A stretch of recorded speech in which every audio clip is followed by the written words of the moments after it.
Hey everybody! Magandang araw!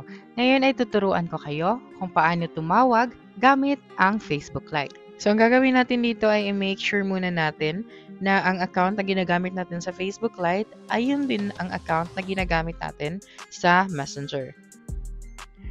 Pagkatapos niyan ay i-make sure natin na updated ang ating Facebook Lite. So, pumunta ka lang sa iyong App Store or Play Store at i-search mo ang Lite.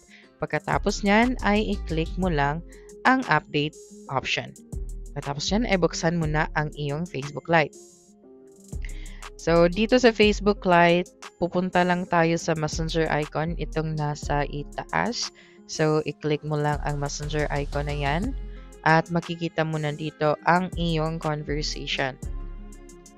Okay, pagkatapos niyan ay i-click mo lang ang conversation or ang friend mo na gusto mong tawagan gamit ang Facebook Lite. I-try natin i-click ang profile na ito. Pagkatapos niyan ay makikita mo na ang option na nasa itaas, ang call or ang voice call at ang video call. Ngayon, kung gusto mong gamitin ang voice call, i-click mo lamang ito.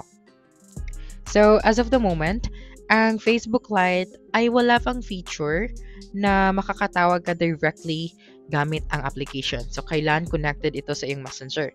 So, kapag clinic mo ang voice call or ang video call, automatic na mag-a-appear dito ang Messenger. So, i-click mo lang ang Messenger. Siguraduhin mong connected ang iyong Messenger account sa iyong Facebook Lite account. So, dito nakikita mo na natatawagan mo na ang iyong friend. Kapag gusto mo naman itong i-end call, i-click mo lang itong button na nasa baba na kulay pula. Ngayon, bumalik tayo sa Facebook Lite at i-try natin ang video call. So, katulad pa rin ng voice call, kailangan connected ang iyong Facebook Lite sa iyong Messenger account. So, i-click mo lang ulit ang Messenger at makikita mo na dito na tumatawag na ang iyong Messenger account sa iyong Facebook friend.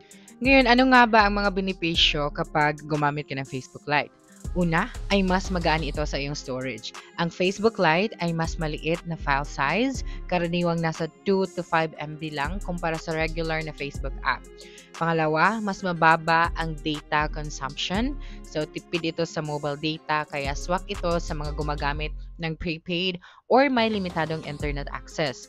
Pangatlo, mabilis kahit mabagal ang internet. So, design ito para gumana kahit mahina ang signal. Kaya ideal ito sa mga lugar na may unstable na connection.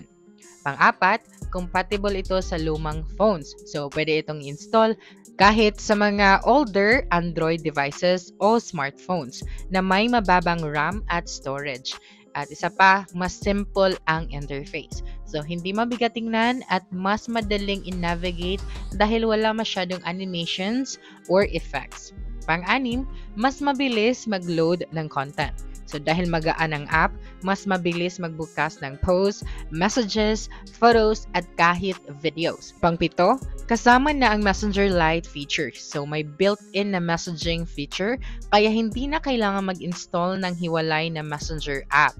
Mas kaunti ang background processes, pero again, kahit hindi mo na kailangan mag-install ng Messenger app, pero kung gusto mong i-access ang voice call at video call, kailangan po pa rin ng Messenger app. Next naman, ideal for privacy-conscious users. So, dahil hindi ganun ka-integrated ang features ng Facebook Lite, mas kaunti rin ang background tracking. And that's it for this video. If you think this video helped you solve your concern, please subscribe, like this video, and leave your comment below. Bye!